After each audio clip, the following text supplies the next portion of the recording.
featuring Will Gavin and Master Tess Fassian. And a squad of big-name contributors. The S Word from talkSPORT. Hello and welcome to the S Word, sponsored by Calci. I'm Will Gavin, live in London. And yes, it was a late night last night for us over here in the UK, but England are through to the quarterfinals of the World Cup, overcoming all of the odds to beat Mexico. So, if my eyes are a little smaller this morning, if the bags are a little more prominent, I apologise, but don't worry, it's still going to be a great show. We've also got to talk about Brazil out of the tournament. Their World Cup woes continue as they get beaten by a Norway side that nobody wants to face at this point, and it turns out are going to be England's next opponents. Plus, the USMNT. I mean, their chance to win 2 knockout games at the same tournament for the first time in their history and make their way through to the quarterfinals, and they face Belgium tonight. And they'll be doing that with Fowler and Balogun available to start for them. We assume starting for them up front tonight, so we'll break down all of that drama from last night as well. The great Tim Vickery will be with us to talk Brazil. Christina Unkel will be with us. So much to get into with her from the 2 games last night and that big decision. With heartbreak for El Tricolor, Carlos Yustis will join us to give the Mexicans' perspective. The brilliant Telemundo host, plus Adrian Durham and Nate Bukaty also here to build up to that huge game tonight for the USMNT. This is the S Word, sponsored by Calci. Let's get some. I'm Will Gavin, and it's all me. It's definitely not. I'm really hoping it's not all me today, but it was a huge night of World Cup action last night. It had absolutely everything, and this is how you heard it live on talkSPORT. Well, at a time when you're normally in the land of Nod, welcome back to the scene of the hand of God. Start spreading the news. This could be the tie of the round. Stands up a ball and a diving header is in. And England silence the Azteca with Jude Bellingham on the score sheet. That's really a big one. That's an extraordinary night. And he scored again. It's 2 in a minute. Jude Bellingham on the double. Bouncing up and down on his line. A penalty for Brazil. Big, deep breath. Here he goes, stuttered run up, right footed, saved! Turned away to his left-hand side! Right-footed volley in, and Mexico are back in it. Quinolia, he's off, Kwanzaa dismissed. And England's right-back curse continues. Sweating towards Haaland! That is the moment he was waiting for! Haaland winning the battle with Gabriel. Back to Erling Haaland, left-footed shot! He's picked up the corner! You beauty! Harry, your country needs you here. You've got to put this away. Right footed, he has! 4 years of hurt for Brazil. The World Cup drought is going to continue. England have won! They've laid bare the curse of the Azteca. They've now got Norway in Miami in the quarterfinals. That was how you heard it last night live on talkSPORT. What a huge night of action, and for the first time today, live with you on the East Coast around 8 a.m. He's out on the West Coast. He's in Seattle as the USMNT face Belgium tonight. Also live on talkSPORT, of course. The wonderful Master Tess Fassian is in the house, brother. You are looking well. You are looking... honestly, that top looks clean. You look fresh. Considering it's like 5 in the morning there. It's sensational from you. I'm disgusted. I'm disgusted at what happened. I cannot believe that England pulled it off and found a way. Not everyone can win in the Azteca, mate. Not everyone can win in the Azteca. just a third competitive loss there for Mexico in 90 games. I can't believe it, Will. How did England pull it off? I cannot believe it. I cannot believe it. From my perspective, what's kind of astonishing about last night is, like, I would have obviously happily taken a really grotty, ground it out 1-0 win. And I thought they set up to start that game absolutely perfectly. That first 20, 25 minutes, we knew they couldn't concede early. That would be an absolute death knell for them. They defended well. They held possession. They frustrated Mexico. Listen, this whole thing, the Azteca in the altitude, the unbelievable crowd there last night, particularly after the hour delay as well. It was so loud in there. It was just unbelievable. Like, to hear, there were good pockets of England fans, and they were just drowned out by these passionate, like, absolute, just possessed Mexican fans who were just so desperate to see their team win. And they were the main character. They were the protagonist. If they'd won that game, I think the regular footballing world would be heralding a wonderful, wonderful achievement today. But what England did, with maybe not the greatest all-round performance, is go in there against all those odds, prove they can win in different ways. And listen, when Jude Bellingham put them 2-0 up, and it was 2:35 in the morning here, and, you know, jaws were on the floor. We barely celebrated that second goal because we couldn't believe what we were seeing. It got a lot tenser over the next hour or so, a lot tenser. But yeah, I'm incredibly proud of what they achieved last night. They showed heart, they showed grit, they showed will. They played good football at times as well. Tuchel, I think, pretty much nailed it in the second half, particularly when going down to 10 men. Yes, they had to bring 4 centre-backs on to make that work, but he showed that he knows how to grind out those games. And honestly, on to Norway, on to Miami is an astonishing thing to be saying now, considering how I felt 24 hours ago. But come on, boys. Absolutely brilliant. That's the most impressive one of this tournament. To go into Stadium Azteca knowing the stakes, knowing the fans are going to be riled up, knowing what was on the line, knowing the difficulty of beating Mexico at home, for England to pull that off, to go up 2-0, in the first half. I can't say enough about this England side being able to pull that off, down a man. And also, as you mentioned, Thomas Tuchel's tactical changes, in-game management, in-game adjustment. That's why you bring him on. Will, that is why you bring in Thomas Tuchel to manage games and situations. He does not win that game. He doesn't win that game. He did wonderful things for the England team. He was a healing Band-Aid at a time that we desperately needed it, but he doesn't win that game of football. No. Honestly. And listen, you said it on our chat last night, and I know you were fishing, you were out there, like, I'm in a group with a bunch of English people, I know what I'm doing here, I'm going to try and reel in a big one. Like, my phone was not looked at until full time. The phone was not looked at by a lot of English people in the group chat. from their penalty through to the end of the game, that 32 minutes was as tense as I've ever felt in my life. And in theory, I hate the fact that, you know, we just went 10 behind the ball, we are just every opportunity clearing it long, it's ending up at the feet of their goalkeeper and they're breaking and attacking again. It's tough to watch. But Dan Burn, absolutely sensational off the bench. In 15 minutes, he had 6 clearances, he had 2 blocks, and he passed the ball out from the back on 2 separate occasions successfully as well.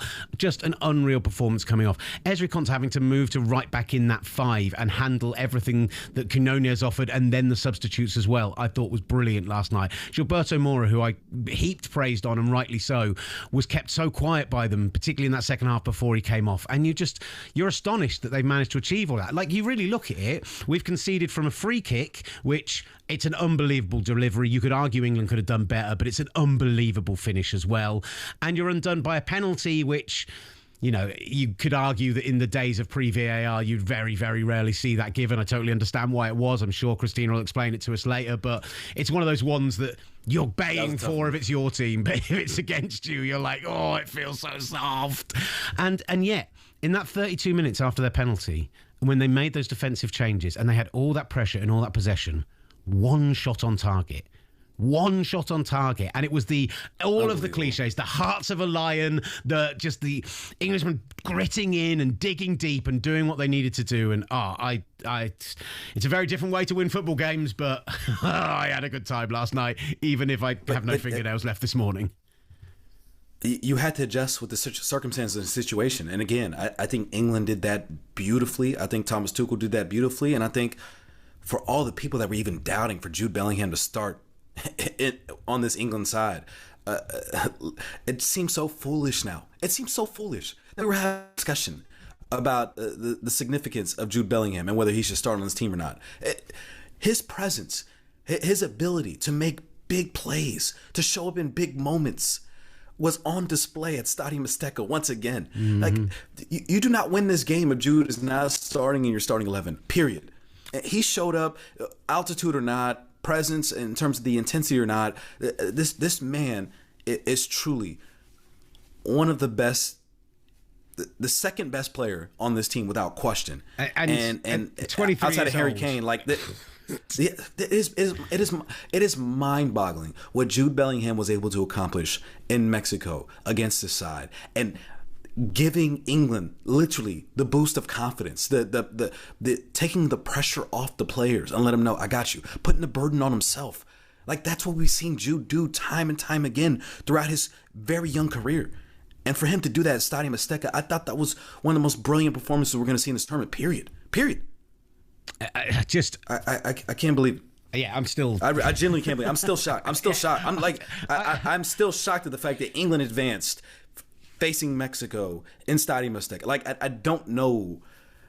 My mind is still needing another 24 hours to process this, because it truly was the only thing it now does, unbelievable outcome. The only thing it now does for us England fans is you look and you go, look, no one's going to be writing off Norway. They were excellent against Brazil last night in a way that I think we hadn't seen them be in this tournament so far.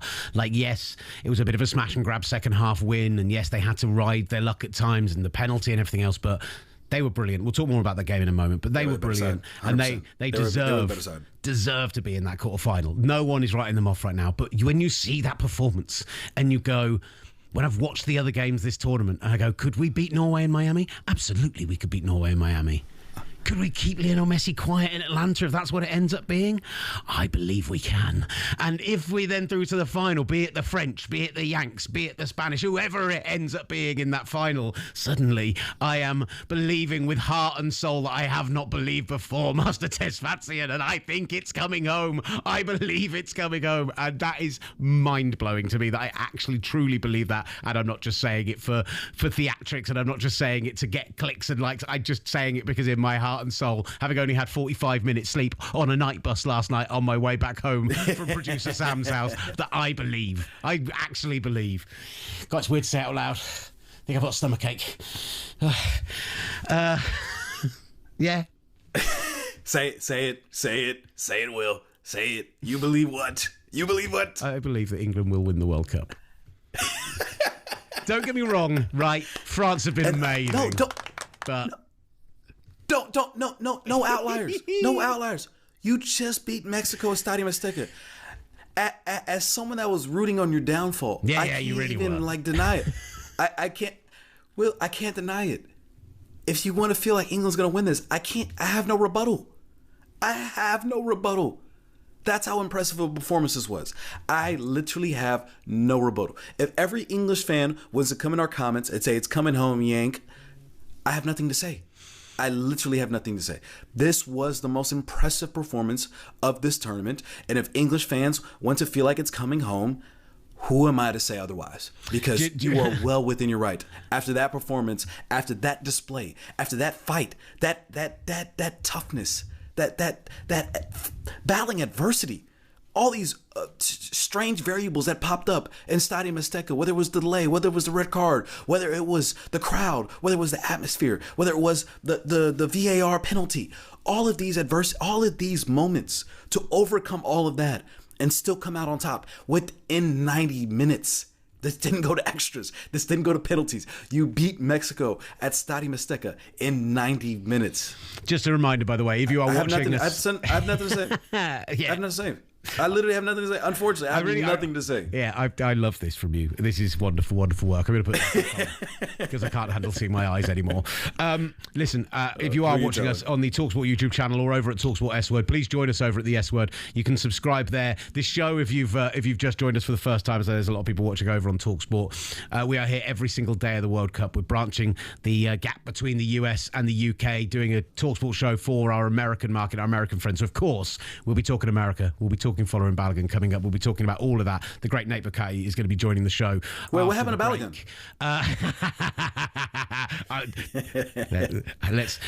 I'm so excited to talk about it with you. Like, genuinely, I'm like, oh, let's go. But we need to give props to Norway, and we need to discuss Brazil as well. 100%. Because 100%. So last night, the great Ollie Hunter, who works on this show, who's like, he worked my first ever talkSPORT shift with him in 2012. A talkSPORT legend. He is emigrating to Brazil today. He is on his flight as we speak right now. I didn't know it was today. We last night, Master, I cannot tell you how emotional it got last night after the game, and we were outside and I was waiting for my Uber, and anyway, we did 15 years of being very close friends. It was a lovely moment, but we went to watch it at a Brazilian butcher's in Epsom last night, where they'd set out a bunch of tables and chairs, where they put a huge TV on the wall, and there were maybe close to probably 80, 90 Brazilian fans in there, plus me and Ollie randomly in the corner. Ollie was wearing his Seleção, his little 2002 kit that he's got. Of course. So, you know, he was there and he was representing. The caipirinhas were flowing. The meat platters were in great abundance. The picanha was there, and I was having an experience that I really don't felt I've been able to experience this World Cup outside of England games, and I really, really loved the whole thing. But the gut punch of that last 20 minutes to those Brazilians in that room and to the Brazilians around world football. Carlo Ancelotti says he wants to stay on, but just this team needs to get out of its own way. It's basically been ever since its home tournament. It's just not been able to achieve anything like the level you would expect from the talent they've got and from their history and from what Brazil represents. Yeah, honestly, the talent was not good enough, as we've talked about throughout this entirety of the show, that this Brazilian side was not strong enough. But for Carlo Ancelotti, you've got a penalty a chance to go up 1-0 in the first half, and you go with Bruno Guimaraes. Yeah, like that is not going to sit well with me. When Vinicius Jr. has been in unbelievable form, he has been the talisman for this team. He has been guiding this Brazilian side. He has been literally taking the baton from Neymar's hand throughout this entire tournament. And to have Bruno Guimaraes going up, taking a penalty, and the man looks so scared. He was taking more deep breaths than me and you are right now through this segment. The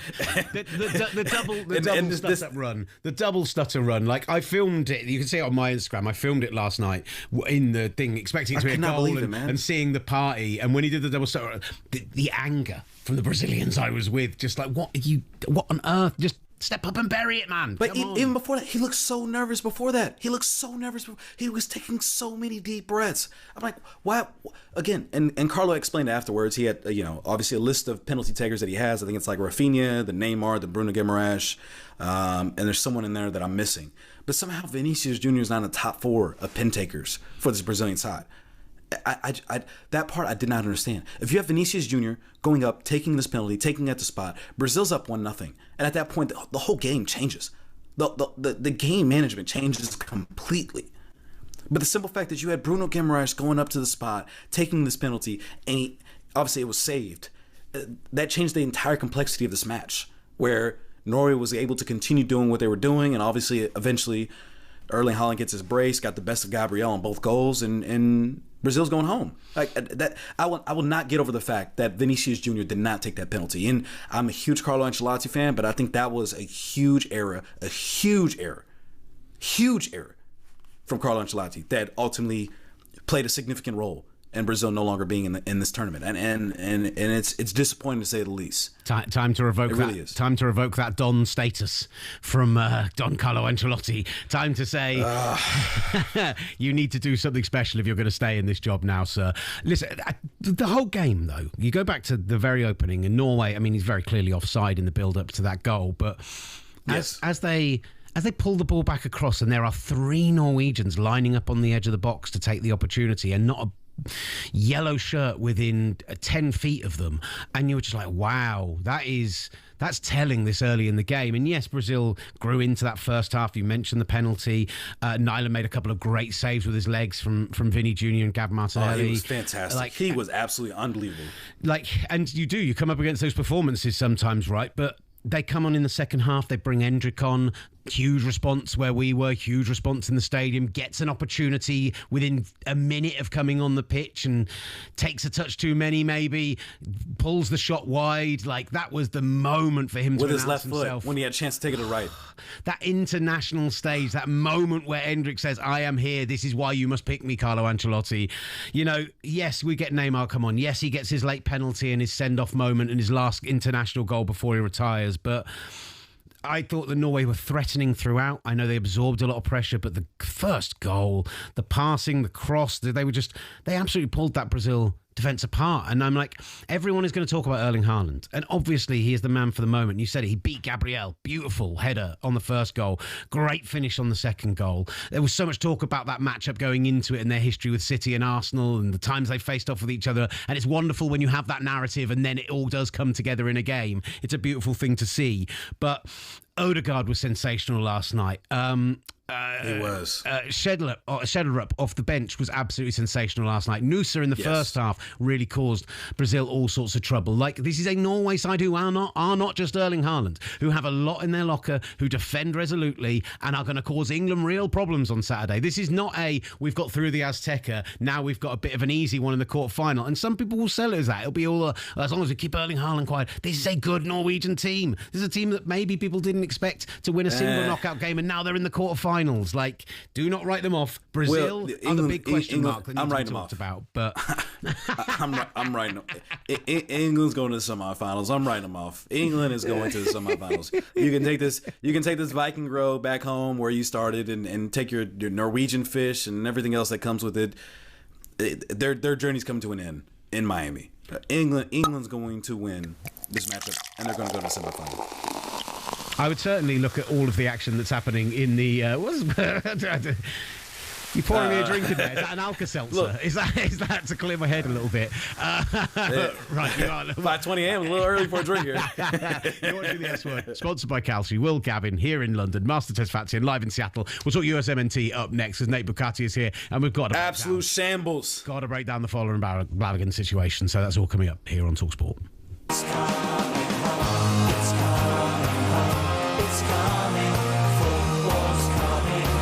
The daily deep dive into the world of football. The S Word from talkSPORT.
Words here.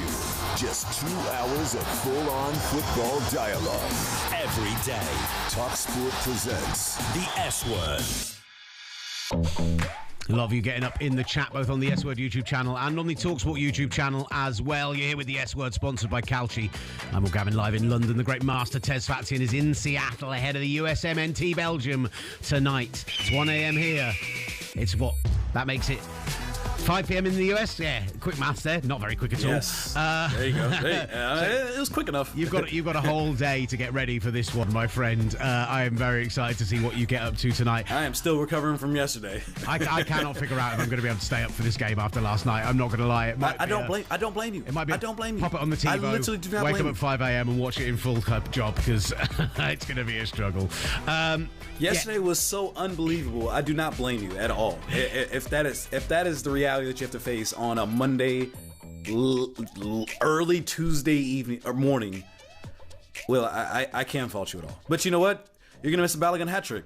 So, you know, there's a little matter of Portugal-Spain tonight as well at 8 p.m. here UK time, midday out on the West Coast, 3 p.m. out in the East Coast. So 2 huge games coming up tonight. We're going to preview those in a moment. And listen, Master, Nate Bukaty is going to be joining us momentarily. We love getting him on around the US games. He gave a brilliant speech to the English going to the Azteca as well, and was messaging me last night to say how wonderful the team performance was. We didn't mention Declan Rice, by the way. His 2 best games in an England shirt of the last 5 years have been in the last 2 games. He's been brilliant. Anyway, let's talk USA Belgium. On a bum hammy. But yeah, completely. But before we talk about it, I need to get your thoughts, Master, because obviously the information comes out last night that following Balogun's red card is going to be suspended for a year, which basically means it's never going to miss a World Cup game because by the time we back round to qualifiers, it's not going to be that he's going to be ruled out. We get that piece of news down first and foremost, and then Ben Jacobs brings us the exclusive that the White House have spoken to Gianni Infantino and have spoken to FIFA. FIFA are denying that is the reason that the review was looked at. They are claiming that this was an independent panel, although for all the people that will tell you these things should not be being reviewed by an independent panel, it's literally in the rules. So to suggest that there isn't some kind of sway that has happened from Infantino's end because of that conversation seems very, very suspect. And then everything all the fallout after it. UEFA have absolutely killed the decision, saying it crossed a red line. Listen. Just as an absolute disgrace. As a USMNT fan who maybe the right decision has been come to. I want to see Balogun in action. I want to see him in a round of 16 game against Belgium. That's my preference. How do you feel about the whole process and how this came together? I was shocked. I landed in Seattle and someone sent me the text message of the report that Balogun's red card or suspension has been delayed. And I had to check it 3 or 4 times to make sure it wasn't fake. I was completely convinced of the fact that this was not going to get rescinded. I was all on board with Ricardo Pepi to the point where I was about to make Eddie Guerrero, who's your Pepi shirts, preparing for this opportunity that Ricardo Pepi had in front of him. And now it's pretty apparent and Balogun's going to start and make his presence known against Belgium. Look, how we got to this point, I can understand the frustration that Belgium has. I can understand the frustration that other fans of the sport have. But I was very adamant to the fact that I did not believe this was a red card. And I also believe that the process in which we got to this red card through VAR on a foul that was not even given a yellow card to get elevated and escalated to a red card through VAR, I thought was absolutely egregious. And so I never felt like Balogun deserved the red card. And the simple fact that he's able to play right now, I guess I essentially got what I wanted, that Balogun was free and able and available to play. But yes, I can understand the frustration people have from the process in which we got here and how it happened. But ultimately, I'm not going to be apologetic about it. Balogun's going to be available. Pochettino, he's Argentine. He's definitely going to play Balogun. There's no doubt in my mind that he's going to play him. So listen, I don't think I was in a bar last night with Chris Whittingham, and I literally just the slight chance just proposed this question to Chris Whittingham, and I was like, hey, do you think there's any chance that Pochettino would just, maybe not start Balogun and just, win this thing fair and square? He's like, no, there's absolutely no doubt in my mind that Pochettino's going to start Balogun and Balogun's going to make a presence in this game. And I was like, You're absolutely right. There's no doubt in my mind about how Downs going to play. A regular contributor to the show, Mika Raj, gets in touch and says, don't start Balo. We don't need him to get past Belgium, and we don't need an asterisk against the star on our We don't shirt. need him. I mean, I love that approach, and I don't think anyone is expecting you to apologise from a footballing perspective at all. That's not what anyone's looking for, because I think there's two issues here. We all agree that actually likely justice has been served from a footballing perspective. There are some people who will argue with that. I know our own Max Scott has been very vocal that he thinks in modern football that is a red card, but it's the other side of things. Let's get to Nate Bukaty. Let's get his thought on this, and we'll kick it about between us, because you do have a huge game tonight coming up against Belgium, a chance to win 2 knockout games in the same tournament for the first time in USMNT history. Tries to find Balogun, he gets to it, Balogun scores! Rolls it past the keeper, this time it will count. It was a ball into his feet. This is going so well. You're starting to build something. You're starting to become a top 15, maybe could you crack the top 10? Well, here we go.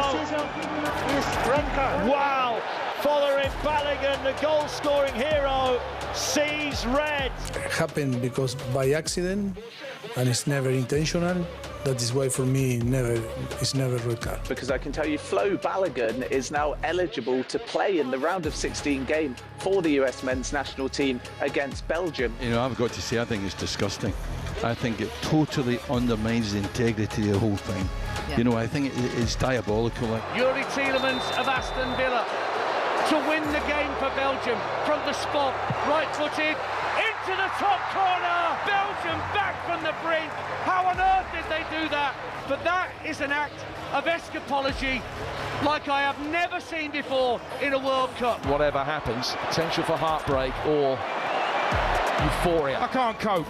I cannot cope with this World Cup. What it's doing to us all.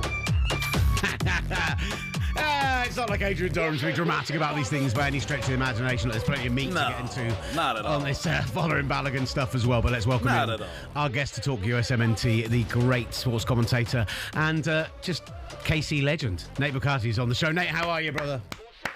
I'm living a fever dream with my worlds colliding, Will, because as I gave you that motivational speech on why you should be brave and full of hope when you went into the Lions' Den, because Declan Rice was going to lead you there, I wake up this morning and see him wearing a Kansas City Royals hat while talking about having the greatest performance or most satisfying win in England national team history. And I can't remember if I told you guys this or not, but I've been telling everybody, England's got their best shot ever because they are going to have the spirit of pioneering optimism that exudes Kansas City infiltrate while they're here, and you're seeing that mindset play out in front of us, and you put that England team together with this Kansas City spirit, and special things are happening, Will. I like that you're trying to claim a potential World Cup win for the city of Kansas City. Yes. I do have to say, I am astonished that when we knew what the path to the final would be, that the fact that they're going from Mexico to Miami to Atlanta to New York, if they do go all the way, that they didn't go and find an East Coast training base for the knockout stages is madness to me. But they're going to fly in and out of Kansas City. They clearly love it. And listen, you were messaging me last night. We gave Declan Rice his props. He deserves it. I thought it was one of his best performances ever in an England shirt. The driving run for the first goal is something we just haven't seen from him in the last 6 months or so since he's been carrying that injury. He was getting behind everything in that second half as well. It was one of fourth quarter, if you will. It was a glorious, glorious thing to see. But that's not what we're here to talk about, Nate. Before we get into the game tonight, let's talk this Fowler and Balogun situation. Let's talk about what you made of the reports yesterday that the White House supposedly interfered with this whole process. FIFA claimed that's not the reason, but when you stack everything up, it seems like that conversation may have had quite the sway. So I think last time I was on your show, I dropped a musical reference. So I'm going to go Mick Jagger this time and say, Master, you're not the only one with mixed emotions. That's how I feel. I think Flo Balogun never deserved a red card and never deserved to get suspended. For him, I'm thrilled that he gets to play because that seemed like the right thing. If the right thing or the right conclusion was achieved by less than savory means, that changes the way you look at it, right? I don't know how much the Trump administration influenced this or didn't? Is that them rushing to take credit for something they didn't do? Is that them influencing something? There's a part of me that feels like, okay, so this is the game. Don't hate the player, hate the game, because we've seen corruption, happen through the history of this sport, and typically it hasn't come to the side of the Americans. It's gone the other way. So I don't know. I'm all over the map with it. I don't want to see Flo Balogun have to miss the game because of what I think was an absolutely terrible call and incorrectly applied rules at the time. But I also don't really think the government should be getting involved in these types of things. And I think it raises all kinds of questions and red flags, of course. I was bringing this up in the group chat. Obviously, I was, being the bravado American in our group chat, and I proposed in Will's. Me doing that? Yeah, it's a shock, stunner. On the 4th of July weekend, I know I broke out the character, I broke out the bit, but I kind of proposed it to Will as obviously FIFA was insisting that the White House had nothing to do with it, and he was speaking with the skepticism that I understand that he would. But it left people believing, do you believe FIFA or do you believe the White House? That's between a rock and a hard place. I don't know who's telling the truth at this point. It's the ultimate Sophie's choice of a situation. And listen, this is not this administration, but it is an American government who, back in 2015, were the ones who brought charges against all these FIFA executives for corruption cases. And it is the same government who spoke out, the same country that spoke out so heavily against the Russian World Cup, who spoke out about the Qatar World Cup and everything that went along with that. And I'm fully aware this is a different administration. And as we've seen over the last 2 years and with a previous reign, they handle things differently, right?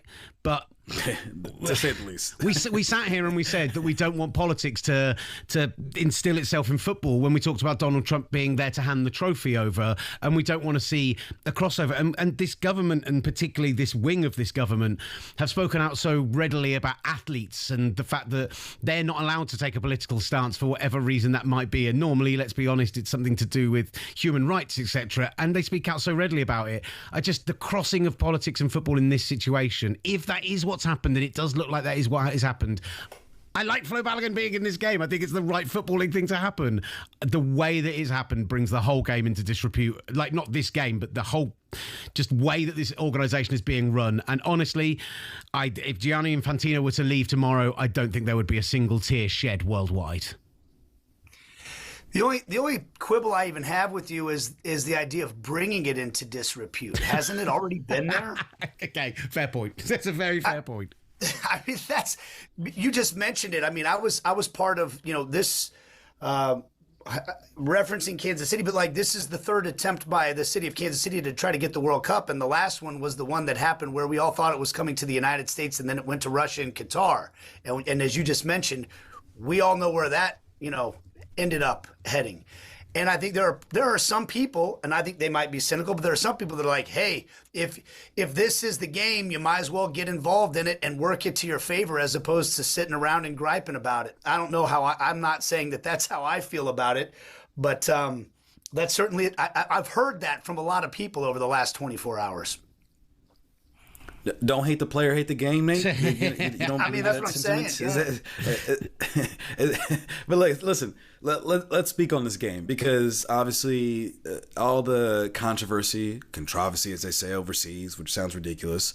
Nevertheless, with all of that aside, Balogun's going to play.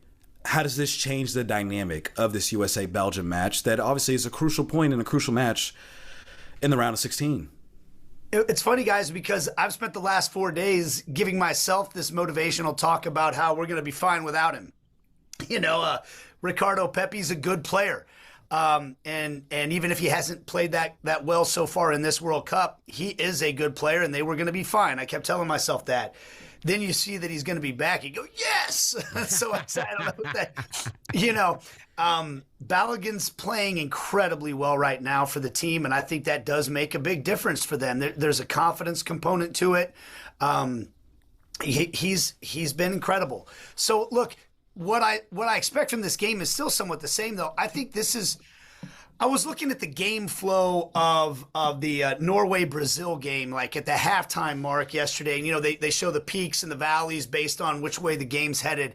And it was like even peaks and valleys. There were 5-minute stretches where each side was owning the game. And I'm thinking that's what we're going to see in this game tonight. There's going to be stretches where the United States have Belgium under pressure and they can't get out, and the U.S. look great. And there's going to be other stretches where it's going to be looking like the United States are holding on for dear life.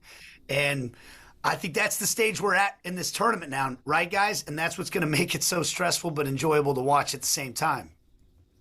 Yeah, I think from my perspective, I think you're absolutely right. It's a really great game. Like, on paper, it's a really great game. But I just want to... Master talks about it being a crucial moment in football. How much does this feel like a crucial moment for the USMNT for soccer? Because we were talking about this last night. There's part of us that we like to have the banter with Master in the chat. And at 4 a.m, we're going, wouldn't it be great if the USA got battered tomorrow? Just wouldn't it be great? But actually... I thought the same way against Mexico. Don't worry. I don't want that. We've lost 2 hosts in 2 days. Like, I want the US70 to advance. I want them to go further in this competition. I want it to help soccer get bigger in America. And this feels like such a big moment for that. And it helps the show.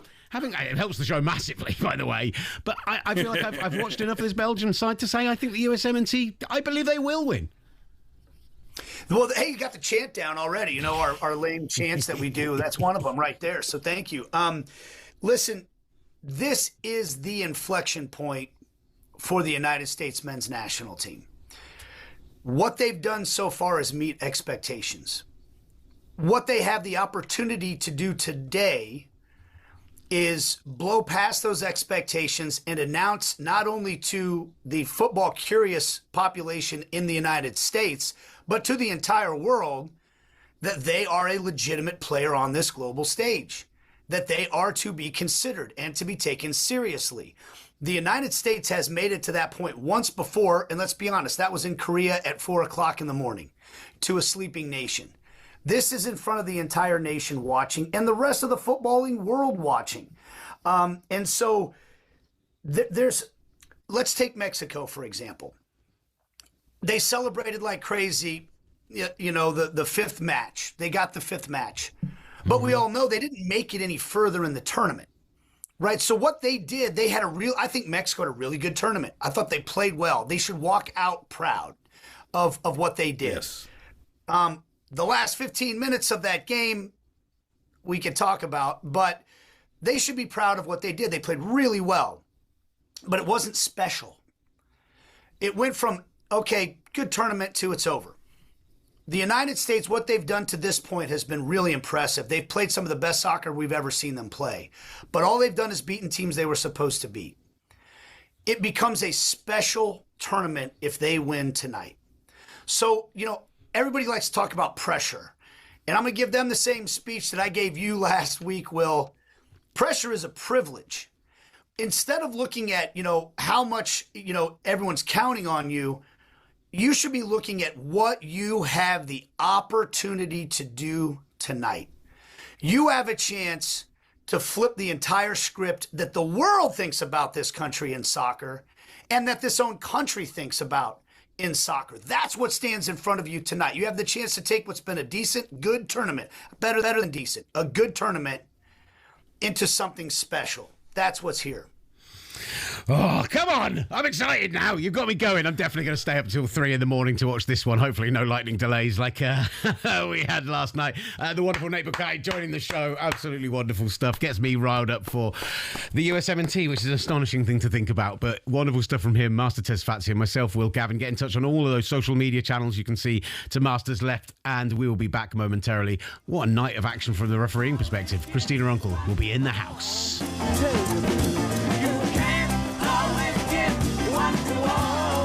Around here, we only use the F word. talkSPORT presents the S word.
show for people who love football in North America. And I mean the proper kind, where you only use your feet. The S Word from talkSPORT. You're back with the S Word on talkSPORT. Do keep getting involved in the chat. Loads of you messaging there, so we will get to some of your messages in there. We're live on the talkSPORT YouTube channel and also the S Word powered by talkSPORT. Please go over there and subscribe. We're about to crack 10k, so we'd love to have you on board with that. And listen, we're growing. We're getting there. We're reaching this audience in America. We are loving the feedback we're getting. And yeah, if you want this show to continue after the World Cup, which we're kind of hoping it will do, a little breaking news, hopefully, fingers crossed, then you need to get in there and subscribe and like and give us those nice metrics so that the bosses go, oh yeah, definitely. Help us get to 10k. If you're watching, help us get to 10k. Now we've finished begging you for your subscriptions, let's talk a little bit of, well, I mean, we had to do this. There were so many big decisions in the two games last night. It's time for a little slice of this. After review. Clear and obvious with Christina Unkel on the S Word. The number 20 United States committee serious foul. Red card. Wow. Christina Unkel joins us for Clear and Obvious. Christina, how are you this morning? Oh, good morning. I was talking to Sam. I feel like I'm living in an alternate universe today. Yesterday, the past 24 hours, I'm like, what is happening? Like, do I wake up early or do I just continue to sleep in so I can just pretend everything's still at peace? I don't know about Master. You and me both. I don't know about Master. I'm at 45 minutes sleep last night right now. These tiny eyes are much tinier than usual, but we'll get through it all together, I swear. What is sleep? Yeah. As I ask you once again on the show, what is sleep? That's a true point. What is sleep? Just from your perspective, before we get into the decisions last night, and there was so much to unpack from that, all the talk of the following Balogun situation and whether or not it should have been rescinded, did the US government have a part in it, FIFA denying it, everything else. Just tell us from your perspective, without that phone call from the White House, did they have grounds to actually suspend this red card for it to go to a committee? Was that handled in the correct way? So it wasn't handled in the correct way. And so what many have heard, and that was the first question, right, outside of everyone, including our group here, saying, was it a red card in the first place? And we all established that it wasn't a red card. Is it appealable? And not only, myself and others, but importantly, FIFA officials also said it's not appealable. And we saw that through, even Belgium's statement, which just kind of confirms, and you could definitely tell they lawyered up in that statement, citing to all the different, points of where it says that red card automatic triggers suspensions. And that's a key word because people keep trying to bring a past case in 1962 up as relevant, but it was an automatic trigger that those could not be appealed. And that was the understanding, that was the expression, that was the, the information, that was what was briefed to everybody in not just circulars, but also in meetings and in, campaign workshops, and it's in the rules of competition. So for everyone to understand, this was not an appealable situation, and it has actually not been appealed in the sense of the suspension still exists, the red card still exists, and the referee's decision has not been overturned. Now, this extraordinary, yes, it is a first case of impression of using Article 27 to suspend a red card given in a tournament. And once again, I'm emphasizing words. This is an extraordinary decision to have made to do so because it automatically came with an automatic suspension. Article 27 has broad discretion. So I'm not sitting here saying they didn't have the discretion to do so. We've just never seen precedent for it. And none of us have seen the reasoning or the rationale as to why they use this very loose, broad discretion of a disciplinary committee of an independent body, which keyword independent has a different meaning in FIFA than it does in, Merriam-Webster dictionary. So this is just a very perplexing case as to use something like that. And I think that's the most dangerous thing is because we don't have rationale or answers. No one's fighting discretion. They're fighting the lack of transparency. And now we're having to fill it with speculation. And that's where we get to what could be very, very harmful for the organization, the sport, and the tournament. The confusing part for me was I thought the red card was rescinded until I read the statement. And obviously the same application in which Cristiano Ronaldo got and a couple other players or situations happen in terms of leading up to the World Cup where they're able to delay their red card, obviously, or suspension. We've seen other instances of this in international tournaments. I'll bring up Jude Bellingham, who obviously in the 2024 Euros had a suspension that was delayed towards after the tournament. So why was this delayed instead of rescinded? That's the part for me that I'm still having a hard time understanding. Because if you are to rescind it, you are technically breaking your own laws, right? So FIFA competition rules, and that's what everyone was leaning on to, was the Article 9s and Article 10s, where red card automatic 1-game suspensions for subjective decisions by the referees cannot be appealed or reviewed. So in order for them to kind of create a little bit of a workaround to use Article 27, you can't say, and that, when we're all asking what is the rationale by this disciplinary committee, if they're going to come out and say, well, our rationale is we just don't think it was a fair red card and we don't agree, and the rest of the football world for the most part doesn't agree either, then by essence they're breaking their own competition discussion of saying being able to review red cards. So I know yesterday Gary Neville and I were speaking about, and I'm not opposed to it, of having an appeal process for automatic 1-game red card suspensions. There's nothing wrong with that. It's just the process doesn't have that at this moment. So that is why they have to preserve it. They have to keep the suspension. It is kind of more in theory than it is in practice of saying we haven't overruled it, we haven't overturned it, so therefore we haven't violated our own laws. We're just going to suspend it, freeze it, pause it, put somebody on probationary. And, it's very theoretical, but it's like criminal law. You can do this as well. It's just a matter of that is why it's not technically suspended or erased or revoked or rejected, is because then they would be breaking their own laws.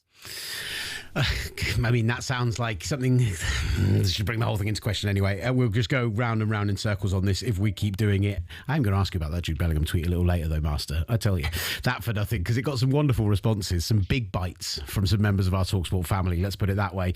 The decisions last night, and listen, Christina, we could sit here and we could pick over each of those individual decisions, particularly in the England-Mexico game last night. I think all in all, I think we're all in agreement that they seem to get them pretty right across it.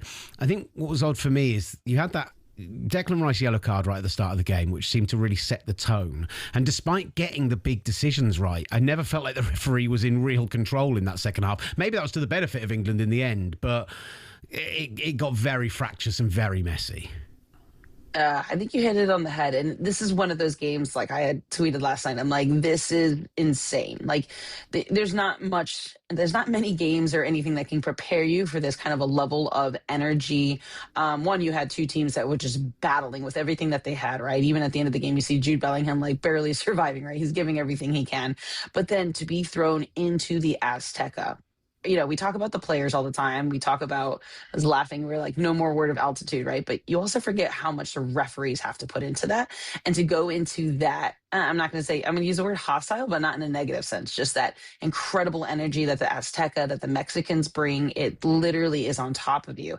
There's not much that can help you prepare for that. There's not many games. And I said, like, this is a struggle game for any referee. Simon Marcini, I consider one of the best referees in the world, right? If you threw Colina back in the days into this game, this is a difficult game. So in my mind and the way I saw it was, yes, got some of the big critical decisions correct, thankfully with the use of VAR and the support of VAR. But it always felt at all times he was on the back of a motorped and he was holding on for dear life. He had fallen off the seat, but he was holding on with his two hands onto the back. But it's very hard to fault an official like this. And when people do, they're missing so many different subjective elements that are incredibly difficult to see, to feel, and to be able to really truly step into his feet, because that is a hard game to officiate. So you felt like all the calls, the red card, the penalties were spot on? Yeah, what we call KPIs, right? Key performance, game-changing decisions, all of those were spot on. Management, right? You would want to say, hey, we would want management a little bit different from whether it's the style or moving referees to the side or players to the side or maybe doing that. But it's very like today's Monday, American football quarterback kind of a thing. So nothing that I think was mission critical. I did have a question, and I promise this isn't a myopic England hat thing on. I just did have a question over the Kane penalty decision, because whilst I can see he clearly kicks the player and I can absolutely see why that is given, it was one of those that I feel like you see that in a game pre-VAR, and I don't know if I would ever see that given as a penalty, or very, very rarely. And that's where I start to just, in my mind, start to say, where is the line with VAR? Where is the clear and obvious? Like, where do we say that, 2 feet coming together, both going for the same ball, that happens to get their second counts as enough of a foul for it to be a penalty? I was like, I accepted it in the moment, but it felt very soft compared with what we'd have seen in a pre-VAR world. Yeah, no, you hit it on the head. I mean, I've probably clipped over six plays like this throughout this tournament. If I think there's a pattern and there's one really big discussion point that from a FIFA officiating standpoint that we would want to take and we want to workshop is this conversation about when a player is already in movement or they're already in that space and they're occupied, and then you have another player stepping in at the last second and putting their foot in and they're getting kicked. Do we want those as fouls, right? So you're talking about Harry Kane yesterday. I saw it. I'm like, they're going to send it down for VAR, but then it's equivalent to the Belgium-Senegal game, right? He's already stepping. He's already basically about simultaneously committed to that slide when he clips the back of the ankle, and that's recommended down. You have the conversation of Scotland versus Brazil when Vinicius Jr. was just one step quicker than the defender and steps into that space, which then nicks the Scottish player nicks the back of his heel, and then the goal is taken away. So there's a common trend in philosophy here that I don't think we and also footballers are in the football community saying, at what point do we draw this line on a subjective saying you stepped into someone's space versus you already committed to that play, to that tackle. You were playing the ball in a fair manner and you couldn't pull out of that play, even though that other player put their foot in at that last possible second. And I would chalk up the Harry Kane to just another consistent play like that. Christina, it's always a joy to speak with you. You are wonderful as always, and I loved seeing you on the sofa yesterday or the day before as well. I was like, yes, Christina, get out of the bunker, get onto the sofa and tell them what for on the telly, because it's wonderful to see you there. So thank you so much. As always, the brilliant Christina Unkel joining us here on the S Word. Awesome, thank you.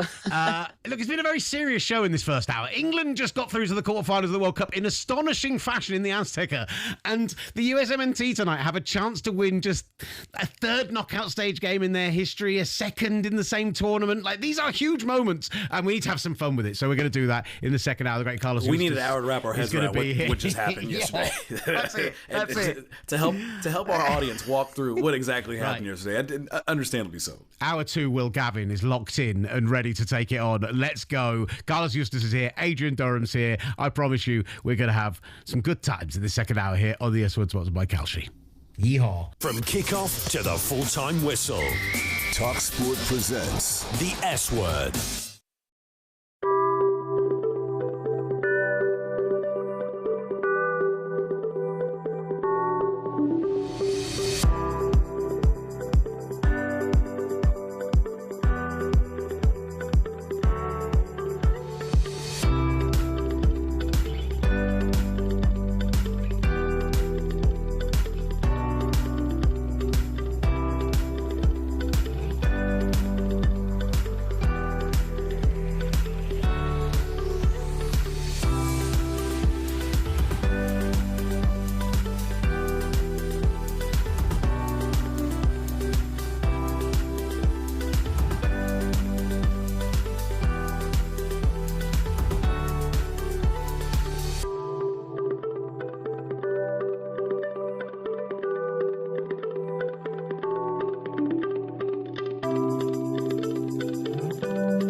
Gavin and Master Tess Fassian.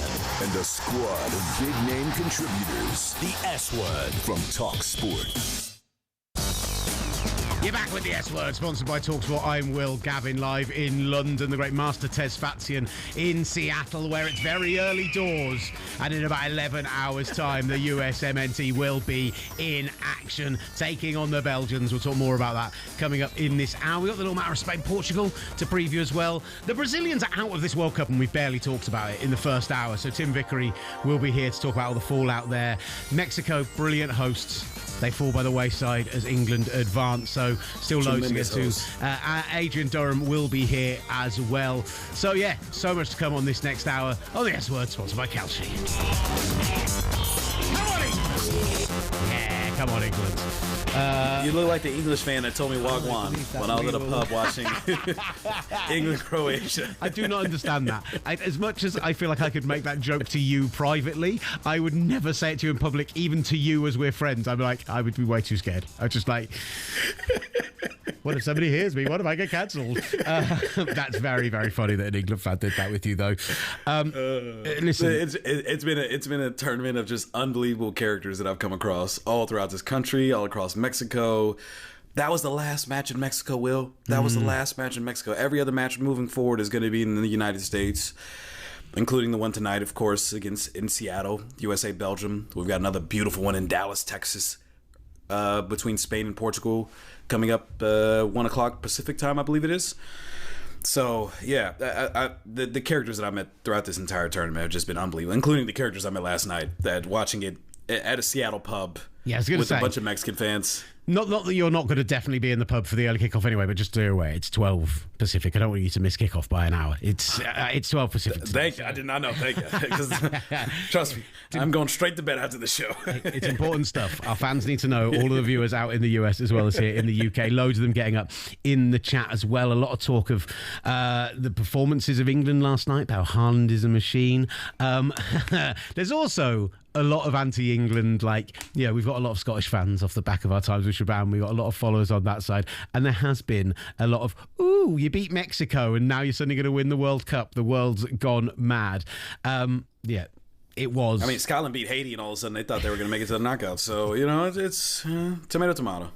And the great Patio Joe, by the way, up in the chat saying, good morning, boys. He says, best game of the tournament so far at Stadio Azteca last night. Happy that Balogun's back, but not the way I wanted it. Nevertheless, go USA. Was it better than Argentina-Cape Verde? Was it better than Argentina-Cape Verde? Because I think that's the conversation that I've yet to see so far today. It's hard to argue. It's hard to argue. Let me tell you why I think it was better than Argentina-Cape Verde. Because what hasn't really been talked about that Argentina-Cape Verde game is that for 55 minutes, I thought Cape Verde kind of gave Argentina too much respect. Argentina didn't capitalise on it in any way, shape or form, but they looked like a team who were like, oh, we're in our first knockouts, we're playing Argentina, isn't this lovely? They're passing the ball around, they weren't really pressing, and then they just switched it on at that hour mark. That goal just seemed to ignite something in them, and that last hour was amazing. But I think last night was just 90 minutes of pure tension, excitement. Let's ask a man who was there. He was pitchside, he's a Telemundo host. He's a play-by-play caller, by the way, for the Spanish 49ers channel. That's how I know this man, and just a wonderful human being. The great Carlos Yustis joins us now on the S Word. Carlos, how are you, brother? If I look still sleepy, that's because I am, but it's always a pleasure to be with you, Will. Me talking football and non-American football with you, Will Gavin, it's absolutely bonkers. Listen, what were the scenes like in Mexico City last night? Because we saw those wonderful celebrations, but it felt like everything I saw on social media after the game last night was resolutely proud of what Mexico had achieved, even though disappointed at the result. Yeah, I mean, you got to understand that for many, many years, the Mexican national team was not able to win a knockout round game. And yes, now we have an extra round. So in theory, the paradox is that Mexico has their worst showing at home in a World Cup ever, because both times in the past they made it to quarterfinals, and this is the first time they don't, even though they won those games, even though they were undefeated and they didn't concede. So it's kind of a paradox there. But the truth is that in any other time when you're facing an elite team, because at the end of the day, England, it doesn't matter if they were playing cohesively before this or not. They have some of the best players in the world, and they were able to fight back and put England against the ropes and just be very, very close to a result. Makes you feel that there's something to work on. And with the new system and the new coaching staff that is going to come in, and with all the younger players that some of them might be sent to Europe for this next probably year already, there's a lot of things that make you happy when you're looking at the team. So yesterday, when you see them fight back and put England against the ropes a little bit, even though it was, the stadium and the altitude and all these things, it's something to be happy about. Yeah, but I mean, falling behind 2-0 early on in that match, I'm still shocked by how that happened. And the obviously the response and all that, you can be commendable of how Mexico was able to respond immediately, scoring a goal and continue to stay in the fight of the match. But I did not have that in the game script whatsoever, that Mexico would fall 2-0 down in the first half and conceding goals within minutes of each other. No, absolutely. I mean, and if you're gonna be like absolutely, analytical of how the things that have to be improved, to me the worst part is the second goal, because again, you're facing a very good side, and that first goal comes when Mexico was, I'm gonna dare say that, was pressuring the most. I mean, they already had that diving header by Raúl Jiménez prior to that. They were consistently attacking, and he comes literally in a transition from a long ball that Raúl was very close to putting down just in front of Pickford. So that first goal, it can happen, right? But then, to me, the biggest problem, and I talked to Vasco Aguirre right after the game about this, was the fact that you do fall asleep on those 2 minutes, and then you get yourself 2 goals back, and that's a big problem. And to me, that's the one thing that it separated Mexico to be, outside of the best 8 in the tournament. From your perspective of the game last night as well, did you feel like in that last half an hour after the penalty, only one shot on target? England obviously sat deep. They obviously made it difficult as possible. There were 4 centre-backs on the pitch, for crying out loud. They very clearly said to you, this is how we're going to set out. Did you feel like Mexico did enough? Did you think the changes from Aguirre were correct, that they did put enough pressure on to actually go and get a result from this game? Well, the biggest problem that I saw was that, yes, in the sense that you had to try to get inside the box, because if you brought anybody else that could potentially, you think they could break down that low block, and especially when they were all inside the box or parking the bus, as you say in England, it was going to be hard to break it down. So you had to throw those crosses. You had to be able to find, and I think most of the things were, you were not going to probably win that cross per se, but you were trying to create enough chaos inside the box to get that second ball. You want kind of how the first goal happened, right? It's a rebound by the defender, the ball gets in Quiñones, and then he just blasted it home. To me, that's what Mexico was trying to do. But once you have all those players inside the box, there's just very little you can do to compete with them physically. And we don't have a player that can come in and take on 3, 4, 5 players and just dribble it past them. So I think from a perspective, from an idea of what you were having to do, was the right call. Unfortunately, one of those rebounds didn't happen, but you still had some chances. I mean, you had the Edson Alvarez. I totally believe he closed his eyes when he was doing that header, and because he went like this, he ended up connecting with it. There was a couple of balls that went sideways. They had that bicycle kick by Raúl that was put on the head of the defender. So you try to create those chances, but it was not enough. I mean, Jordan Pickford also, by the way, Master, played the game of his life. We haven't talked about that yet. He looked like a man 6'6", not 6 foot tall. Astonishing, some of the saves he made. But yeah, sorry, go on, Master. Yeah, there was one tremendous save that he made that I'm still thinking about. The low saves that he made again, a game-changing header that he had that again, credit to him. I know there's been some discussions about his performance throughout this World Cup, but I thought he showed up big time in Estadio Azteca. But what were the scenes post-match? Because I understand from my Mexican friends that, obviously the last couple of years for Mexican national team has been quite a roller coaster. You win the Gold Cup, there's some sentiment, optimism with Javier Aguirre. You go into this tournament and the belief and the sentiment, it just went through the roof considering the performances and, having a clean sheet in every single match leading up to this point. to go out in this manner. How do Mexican fans feel about the national team now, considering where they were at before the start of this tournament?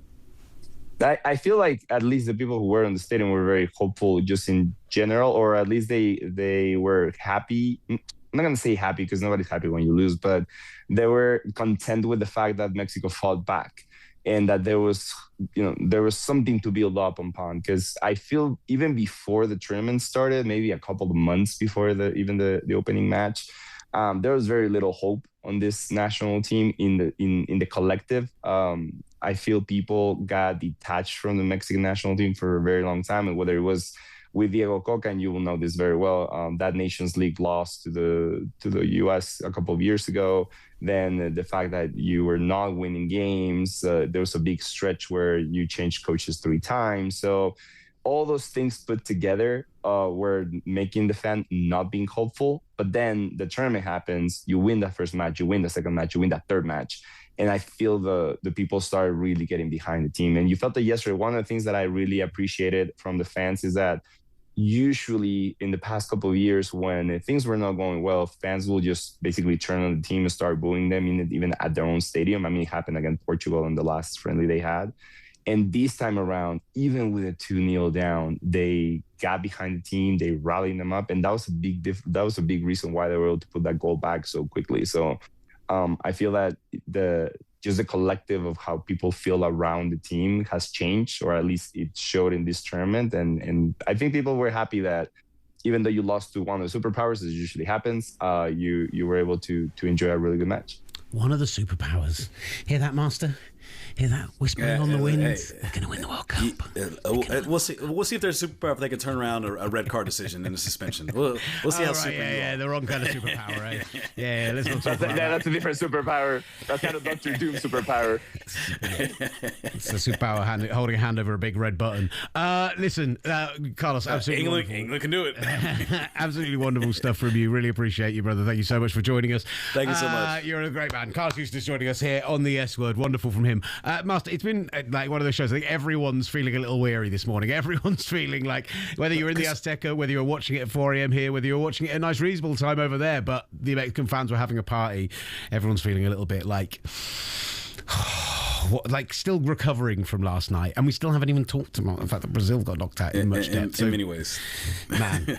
Yeah, listen, I had such a. I was gonna stay in LA to watch this match because I told you Mas Fiesta was the goal and the aim. I ended up coming to Seattle a day early before the USA-Belgium match. Had a bunch of friends here: Chris Whittingham, Tom Bogert, John Hollinger. Just a hodgepodge of people that we watched this match with at a bar here in Seattle, and it was 95% Mexicans. And so, and of course, I'm head to toe in Mexican gear as well. Yeah. So, I hope the optimism going into the match, the belief, as Carlos just mentioned as well, through the 90 minutes was something, again, you don't typically see from the Mexican fan base that you saw in this match, because they really wanted to push us over the line. But even after the match ended, well, it was literally 4 or 5 hours of a DJ just playing just all the hits. All the hits. All the cumbia, all the reggaeton. And again, you would have thought Mexico won the way that people were dancing and just enjoying the moment. Obviously, who knows what it would have been like if Mexico actually won. But there was a sentiment within that crowd, within that atmosphere, within that environment, that everyone was going to enjoy themselves and enjoy this moment and enjoy what we witnessed. Because I literally was bouncing around talking to different people that I've never met before, because all my friends left, unfortunately. So I was by myself talking to random people and just literally asking them, what did you think of this match? And everyone was just kind of like, wow, we really were blessed. We were blessed with one incredible match, one incredible FIFA World Cup match, a core memory in our lifetime, 90 minutes that we'll never forget. And listen, they are a team who, there is still a future there. They are a team who have come on a long way in the last 4 years, who Javier Aguirre has got them back at a level where they could really compete at this World Cup. A lot of people thought a couple of years ago that this Mexico side could be a train wreck going into this World Cup. And yeah, he's had his issues with Liga MX, and yeah, they haven't loved everything he's done and the way he's approached. But some of the superstars who have emerged in this tournament, no more so than Gilberto Mora. Obviously, we talked about him on the show last week, but again, he had a really great first half last night. I thought Brian Gutierrez off the bench, he's playing in Guadalajara. He's still only 23. 33 years old. Yeah, as much as Quiñones is already approaching 30, he's still a guy who you can imagine making an impact in a World Cup in 4 years' time and in, Gold Cups, etc. before that. So, yeah, I think there's a lot of reason for positivity there, and it sounded like that's very much the case from Carlos. But a team who don't have a huge amount of positivity around them are the Brazilian national team. Let's be honest. No mas fiesta for our Brazilian brethren. Oh, I tell you, in the Brazilian barbecue restaurant / butchers I watched the game in last night. Oh, God, it was heartbreaking. Absolutely devastating. Not what I needed to carry into an England game that was the tensest hour and a half of my life. But listen, we're going to talk them coming up. The right Tim Vickery's going to join us. And Adrian Durham's going to join us from Mexico City as well. How mas fiesta has Adrian Durham been having in the last 8 hours or so since he came off air? I can't wait to find out coming up on the S Word. Big name reaction from both sides of the pond. The S Word from talkSPORT.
Kickoff to the full-time whistle.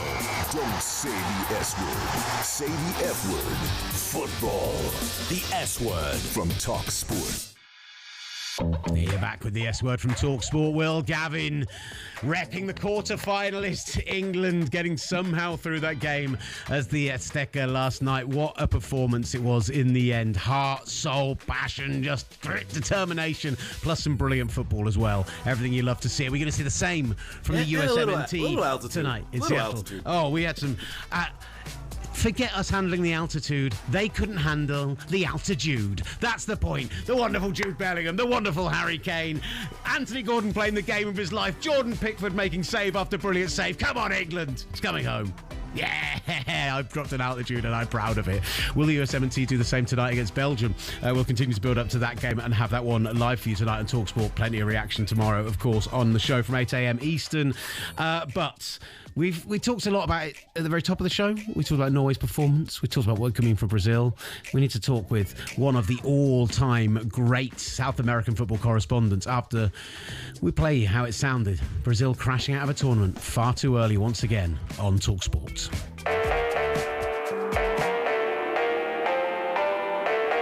For the round of 16, it is a titanic clash. The World Cup's most successful ever nation meets the bright new golden generation here to make history. Cideli Square, Hug launching in with Zaire on Cunha, and Brazil will have a penalty kick. Bruno Guimaraes. Here he goes, stuttered run up, right-footed, saved! Turned away to his left-hand side. What a save by Neeland! Chipped it to the back post, headed down! What a save! Magnificent from Neeland! Went in towards Haaland! That is the moment he was waiting for! Vintage Erling Haaland! Oh, that could be no goal! What a save! Backpedaling Neeland to tip it onto the post! Saving the tournament right there! Left-footed shot! He's picked up the corner! Erling Haaland, you beauty! Oh, this is the stuff of Norwegian legend. Neymar staggers forward, it's a stutter again, it's right-footed and he rolls it in. Another 4 years of hurt for Brazil. The World Cup drought is going to continue. It is surely all over for Neymar. That is it! Haaland made history for Norway! Brazil 1, Norway 2.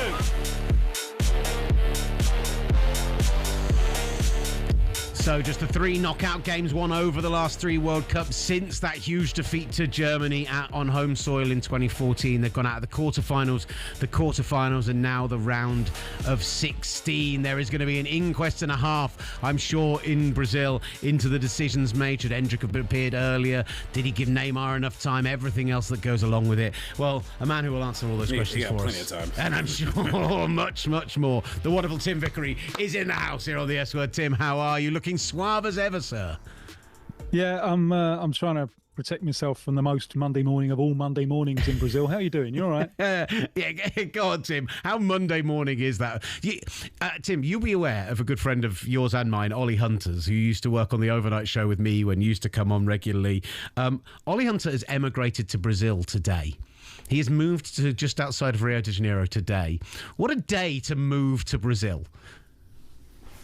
Yeah, he'll be able to get a discount on all those yellow shirts. I think they're going a little bit cheap today. So if he wants to stock up on yellow shirts, he's gone to the right place. What is the atmosphere? What is the mood like in Brazil this morning? Well, I haven't been out yet. I've been broadcasting in a number of languages for the last 3 hours, so I haven't taken the temperature of the streets. But it's always like a death in the family when Brazil get knocked out of the World Cup. And the problem is, it's happening earlier in more humiliating circumstances. All right, even if it's 7-1, at least it's Germany. And then, well, Belgium. That's not very good, is it? Croatia. Norway only just ever won their first knockout game in a World Cup when they beat the Ivory Coast a few days earlier. And Norway enjoying 2/3 of the possession. Good grief, what are we watching here? I spent quite a lot of yesterday afternoon, almost our American friends won't get this reference, I don't think, but almost Doctor Who style, wanting to watch it behind the settee because it was so scary. Imagine a Brazil side with no midfield. We are very fond and very familiar with Doctor Who. I will say though, the one question I still have that I still do not understand: Bruno Guimaraes going up to take that penalty when Vinicius Jr. has been in the form of his life, and Carlo Ancelotti saying afterwards there's a structure in which they've had for penalty takers with Rafinha, Neymar Jr., Bruno Guimaraes, a whole order, and Vinny's not even in the top 4. You could tell when he was stepping up to the spot and all the deep huff and puffs that he was taking, that it just looked like a nervous man. How consequential was that decision to have Bruno Guimaraes take that penalty and obviously eventually get it saved? No, massive. I went into the game thinking that Brazil would win and Brazil had found their mojo. I liked the second half of against Japan when they dug themselves out of a hole. And in the light of the subsequent games during the week, I was thinking, yeah, I think Brazil have found it. And they could have won yesterday. There's lots of criticisms you can make about the play and so on. They could have won. Inside any game, there's hundreds of different games that could have happened. And attacking high and wide right, and then Vini, Martinelli and Matheus Cunha rotating, they created problems for Norway, and one of them led to the penalty. It is, I think, an amazingly bad decision for Bruno to take it. Now, the Brazil coaching staff say this is all based on stats. All right, the best 3 penalty takers are Rafinha, Neymar and Igor Thiago. They're all on the bench. The next one on the line in terms of the stats that they've got is Bruno. However, Bruno's hardly taken a penalty in his life. So the database of stats that they've got is not sufficient to judge his competence for that moment. Now, Vini is not the greatest penalty taker. I've seen him miss them for Brazil. But it should have been his moment. Really should have been. It's when you want your senior attacker to step up. Unless there is a genuine penalty-taking specialist there, it's when you want your senior fella to step up. Now, he wasn't allowed to. That's on the coaching staff. That's one, I think, of the 2 horrendous mistakes that they made yesterday. Oh, go on. What's the other one then, Tim? You've teased it. Well, it's easy. It's easy. They lose the game when Neymar comes on the field. It's a horrendous decision. It's an appalling decision. Now, I've watched a lot of him this year. He's not the same player. He's nowhere near the same player. Nowhere near. He doesn't have the balance and the ability that underpins everything else that an S-word player has. I can think of a few S-words for Brazil yesterday, but it is balance. He doesn't have the same mobility. I understand why he took him, because you're in a context where the Brazil crowd, they booed Alisson at the Maracanã in the warm-up game. It's a strange, different, emotional thing, and millions of them have this connection with Neymar. And if you don't take him, then 10 minutes into any match, the crowd there are going to start shouting Neymar, Neymar. They're going to use that as a stick with which to beat the team. All right, so you bring him inside the tent. He is, I think, a sweet lad. He's not an ego on the loose. He's a sweet lad. The other players are quite happy for him to be there. Fine. You give him a run against Scotland. He had a few minutes against Scotland, and it was obvious. What he looked like against Scotland was a retired player coming on for a charity match. He's just nowhere near the pace. And I thought, yeah, this is Ancelotti being the wise circus master. He's just playing this along. He's not going to use him when it really matters. He might come on maybe at the end of a game that Brazil are winning, or at the end if you think you can get a set piece out of him, a corner or something like that. But bring him on when the game was in the balance halfway through the second half. It killed the side, destroyed the side. And he can't move. So he's got to play up front. He's got to play up top, centre forward. What is the consequence? That Vini Jr. and Endrick, both of them have to move wider and deeper away from the goal. Exactly where you don't want them. You want them close to the goal. They have to move further, but it opened up the side. Up until that point, Norway were able to bring Haaland into the game only with the long punts. And he's so good that he creates danger there. But it's a long punt. He fights with Gabriel, and there's a second ball, and Norway swarm around the second ball. From the point that Neymar comes on, Brazil lose balance. And that's the key word for Ancelotti, balance. They lose balance, and Norway are at last able to progress the ball up the field in a way that they can finally bring Haaland into the game, give him decent service. And he doesn't need very much. No, you give him a little, he does a lot with it. But all of that starts from the moment that Neymar comes on. Brazil lose the game at that moment. I couldn't believe that he was bringing him on halfway through the second half. I just couldn't believe it. It's an idea, frankly, that didn't deserve to work, and it didn't. It cost Brazil the game. But Tim, what other options do they have? Like, you look at what the options were at the 9. You're starting Matheus Cunha. as your striker during this tournament, which again, all due respect to Matheus Cunha, that's not a guy that you want starting as your striker. And then the number 10 spot has been a kind of a rotating cast of characters where Gabriel Martinelli's starting there. It's the two key positions for a Brazilian side were up in flux, where you had no choice but to be searching for answers. And at a certain point, you have to see what Neymar has. It just felt like a side that just did not have the quality in two key positions for a Brazilian side. Yeah, I agree with some of that. It's not a vintage, but you know what Neymar has. It ain't there no more. It's gone. In the race between the athlete and time, there's only ever one winner, and it ain't the athlete. Possibly unless your name's Lionel Messi, but that'll come to an end soon as well. And we've seen this. I mean, the thing that annoys me here about Ancelotti is he broke all of his red lines for Neymar. He said that there were two things that he kept on in the build-up to calling up the squad that he kept on emphasising. Number one, Neymar will have to deserve to go on the back of his performances on the field now. And I've seen a lot of him, and he ducked the more difficult away games. Santos of his club side have arguably done better without him. There's just nowhere near.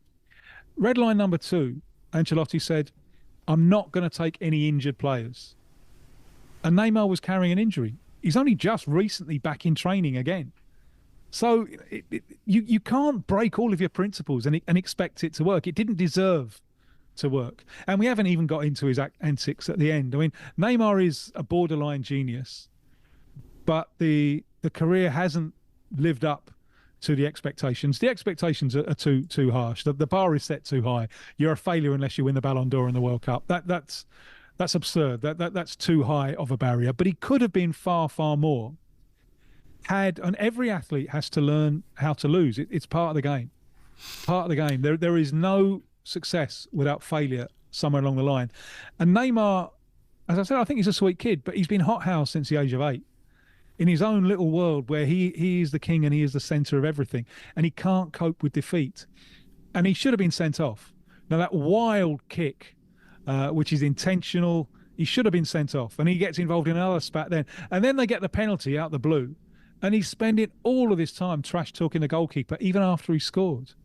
It just doesn't make any sense. You know, you get the ball back on the halfway line and get going and try and use the little few seconds you have to score a second goal. Brazil now can move on without him, and I think despite all of his genius, he is the top goal scorer in their history. It's not a prize you get in a sweetie shop, but I think they'll do well to move on without him. It's funny because he gets such an incredible reaction when he picks him, and that 4-hour-long telecast they did, being watched by millions of people all over Brazil and around the world. I was in a Brazilian butcher's in South London last night watching the game with about 100 Brazilian fans, and I tell you, Endrick coming off the bench and Neymar coming off the bench were the two biggest reactions they had in the whole game, including going ahead and winning the penalty that should have put them ahead in the first half. The whole thing is that I completely see how this circus has happened. It just doesn't make sense to me that how this whole circus has happened when Carlo Ancelotti is your boss, when he's the guy who should be above all of that, who should be able to rise above the noise and tell everyone, I'm not going to do it your way. So how can he still have a big future with Brazil if there's still talk about him continuing beyond this when he can't even make the decision to not play a guy who clearly isn't fit enough to play? He's on a fat 4-year contract. Now, conspiracy theorists will tell you that he got that contract and Neymar was picked for the World Cup, and those two things might not be entirely coincidental. Now, I find it hard to believe that Ancelotti would bow to that kind of pressure. But anyway, where are we now? Now we're in a situation where he's going to get criticism and pressure, the like of which he's never had in his life. It will test even his Zen-like calm. And what they need is a complete reboot. And he took an ageing squad to the World Cup. It's one of the oldest squads there, I think. There aren't too many of those who turned out yesterday who'll still be around in 4 years' time. There's still terrific talent there. And Estevão, the injury to Estevão, I think, was the first disaster that Brazil faced. But the fascinating question that I find is, in his career so far, he's never been the man for the big ideas reboot. He's been the man who comes along, who sees, what have I got? How do I get the best out of this? Yeah, a little tweak here and a little tweak there and a raised eyebrow here. So he's been a little bit like the first aid guy who's come along with a Band-Aid, when I think what Brazil really need is a surgeon. Now, can he be that surgeon? Is he up to? He's been very happy in the job up until now. I think he's enjoyed himself hugely. Possibly not enjoying today quite as much. Possibly the last big task of his career. Does he want to sit down and do this long-term planning ideas thing, or is he only? That's a big only, isn't it? Is he principally a pragmatist who will go with what he's got? Because I think at this stage, Brazil need much, much more than a pragmatist who will go with what he's got. They've got a very light 4 years coming up. There's a Copa America in 2 years' time. But World Cup qualification for the next one is an absolute doddle, given the fact that Argentina, Paraguay and Uruguay already qualify as quite bizarre co-hosts in this tournament. So World Cup qualification is not going to be very, very competitive. So there is time and breathing space to go back to the drawing board and start from scratch. But is he the man to do that? Yeah, Phil, real quick.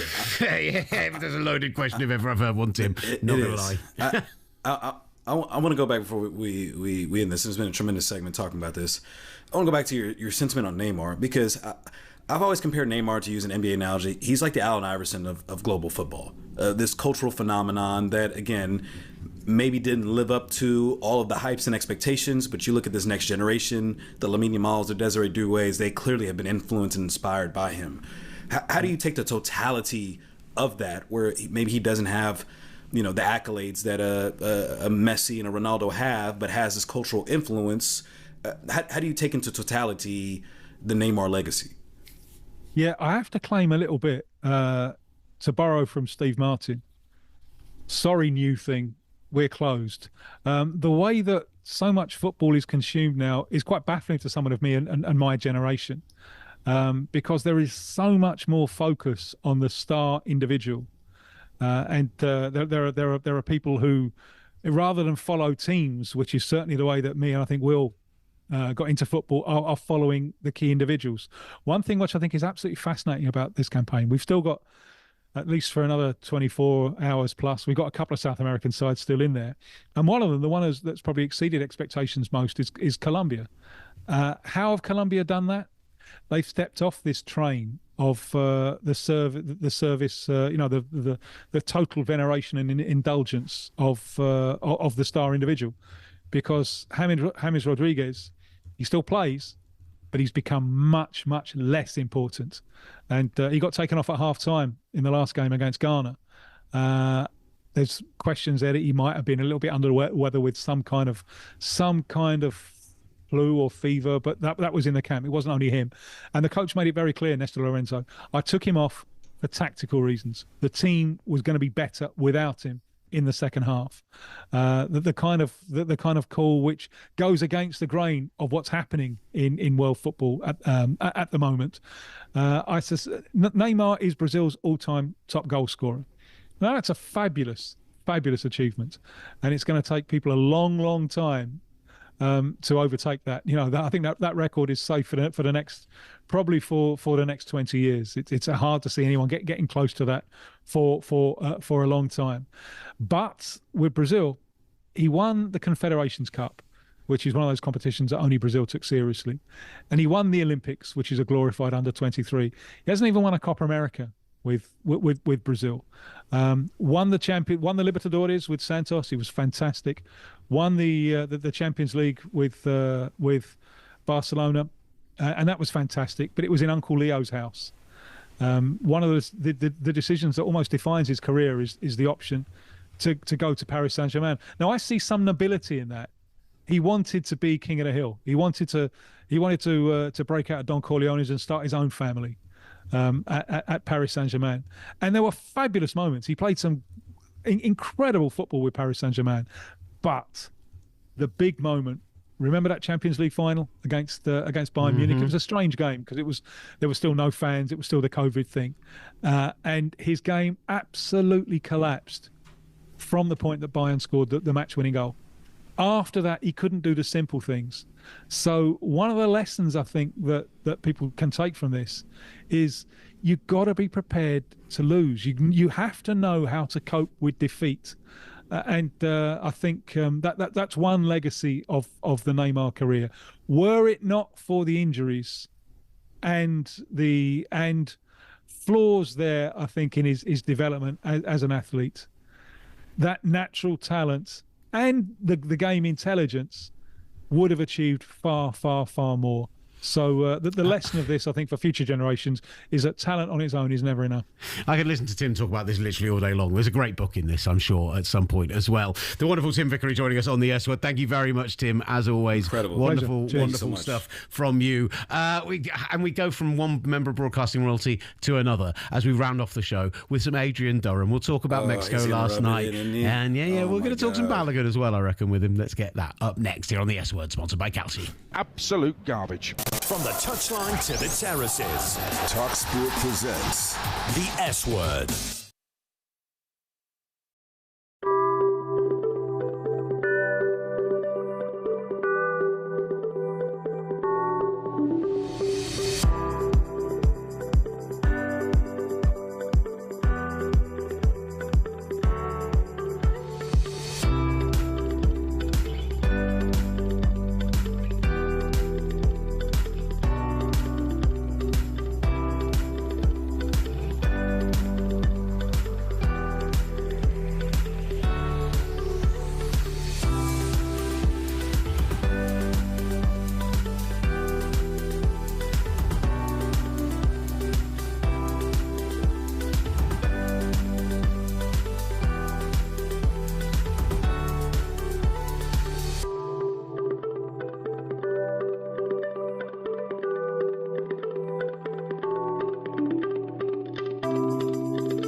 presents the S Word. Get your full-on football fix from across the football galaxy. The S Word from talkSPORT. Now he's standing almost near his post. He's showing Kane one side of the goal. Will it be a stuttering run-up from Kane? Harry, your country needs you here. You've got to put this away. Right footed, he has! He sent the keeper the right way, but he's blasted it past him with pace. Into the bottom left-hand corner. England lead by 3-1. And the 2-goal cushion is back intact. Now can the 10 hang on? Did Master just turn his camera off in disgust? having to listen to Harry Kane's what turned out to be the winning penalty. Harry, your country needs you. Yes, Jim Proudfoot absolutely loved that. Will Gavin, Master Test Fancy and the S word. We're operating on maybe 3 hours sleep between us. We are celebrating a brilliant England win in Mexico. We are You must have done 2 hours and 45 minutes of sleep. with our Brazilian brethren going out of the tournament and of course building up to USMNT against Belgium. But we need to get back to Mexico City. We need to get back to our commentary team because the wonderful Adrian Durham joins us now on the show. Yes, come on, Durham. Come on. Bring it on. Yes, Adrian, look. I'm enjoying the camera you're going. Where are you? Where are you? I'm right outside the Mexico City Cathedral. The thing behind me is actually Stuart Pearce, the former England captain, a World Cup semi-finalist. We had such a wild night celebrating. That's what he looks like. And he can't speak at the moment. But every England fan who was at the Azteca last night, what a night. It's put right so many years of wrong from that stadium. It's so memorable. It was just a pure joy. And I've known our commentator, Jim Proudfoot, for well over 30 years. And we were hugging each other on the way out last night saying, this is what it's all about. This is the best night of our lives. And it was just sensationally brilliant. You know what I'm talking about, Will. Well, so we listened to your build, particularly when the lightning delay came in. I was around at producer Sam's watching the game after watching the Brazil game out, and we put the commentary on, and the build-up was so superb and so good. But I listened to the talkSPORT Daily on the train in today, and I heard the commentary, and I heard that moment from Jim, Harry, your country needs you.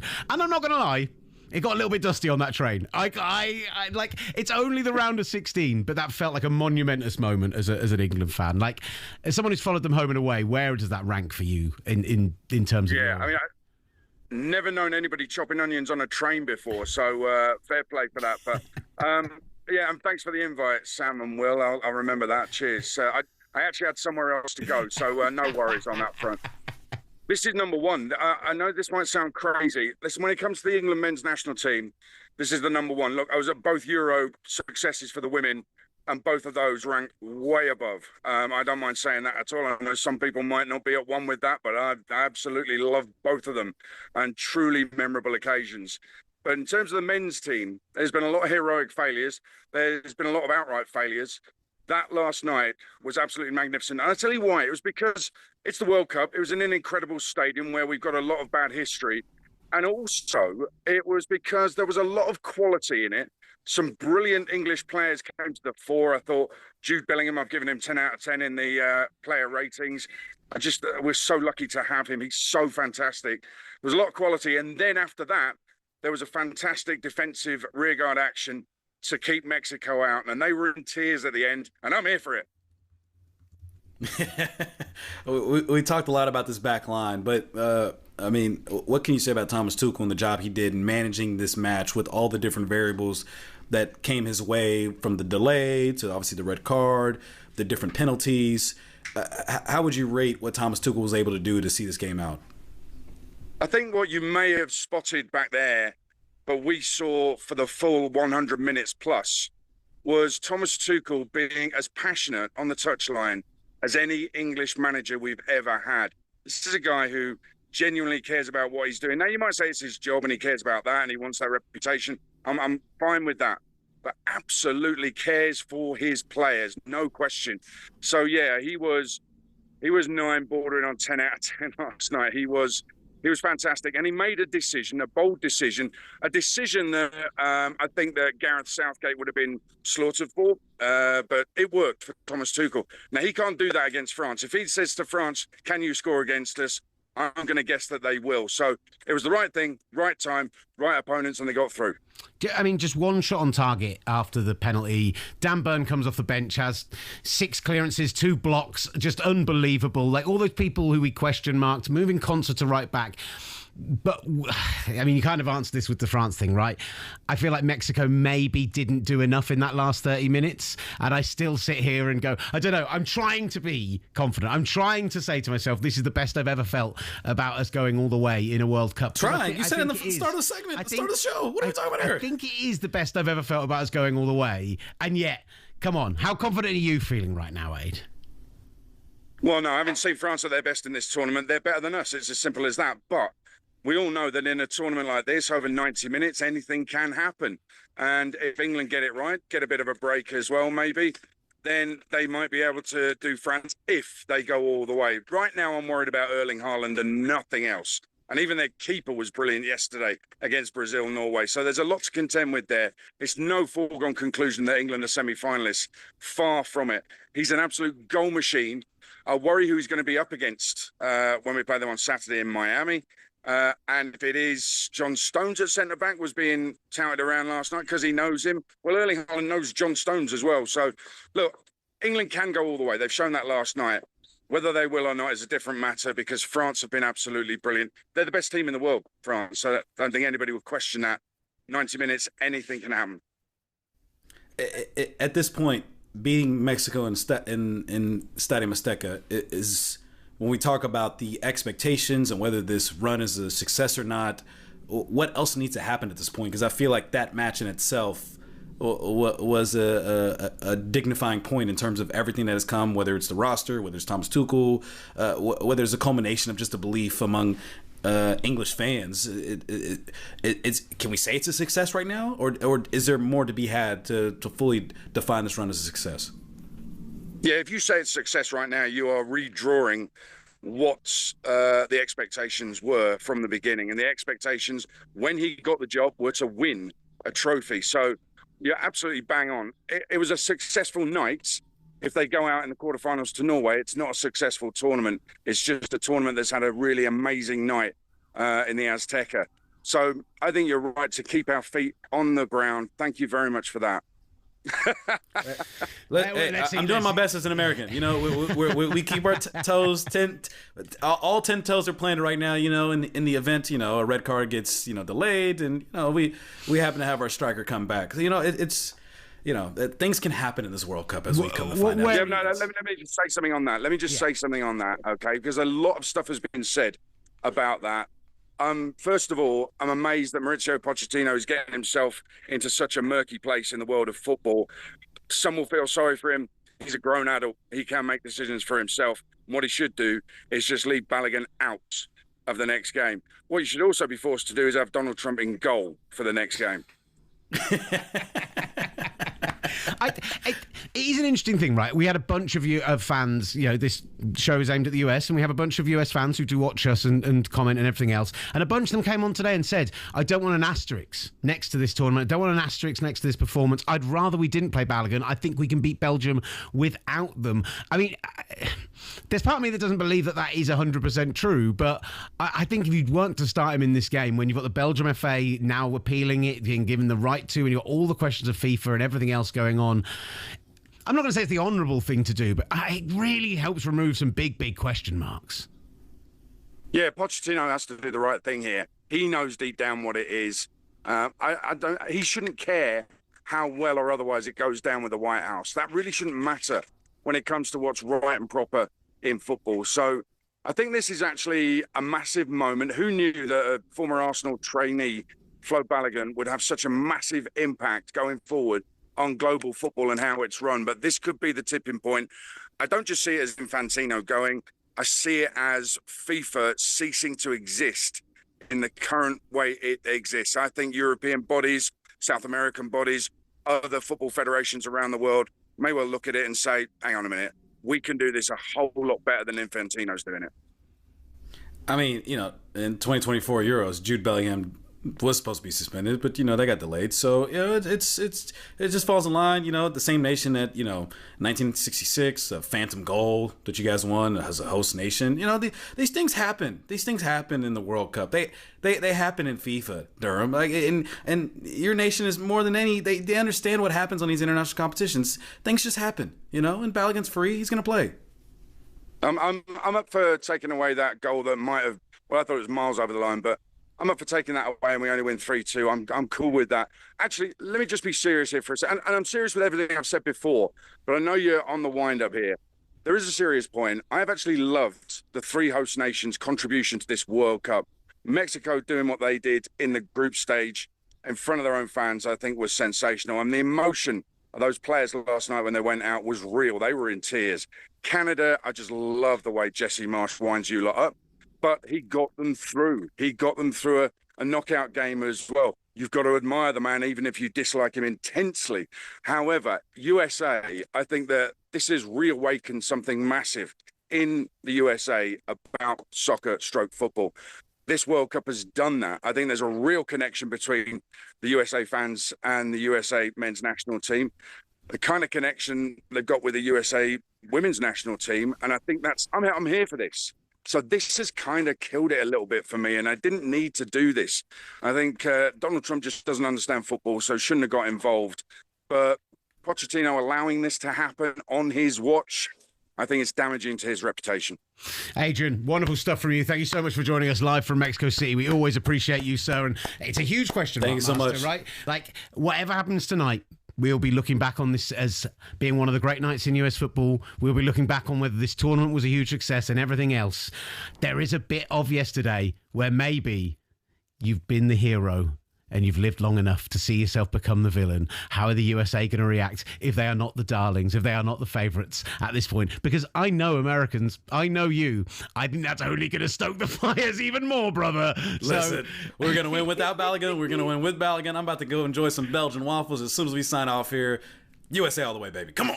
I appreciate you, sir. Wonderful stuff from you out in Seattle. Us here in London. We're going to go get some sleep. Then we're going to watch 2 cracking games tonight and react to them all tomorrow, live from 8 a.m. Eastern on the talkSPORT YouTube channel. We're on Tubi, we're on Spotify, we're on Apple Podcasts, we're everywhere. So thank you for checking out the S Word, sponsored by Kalshi.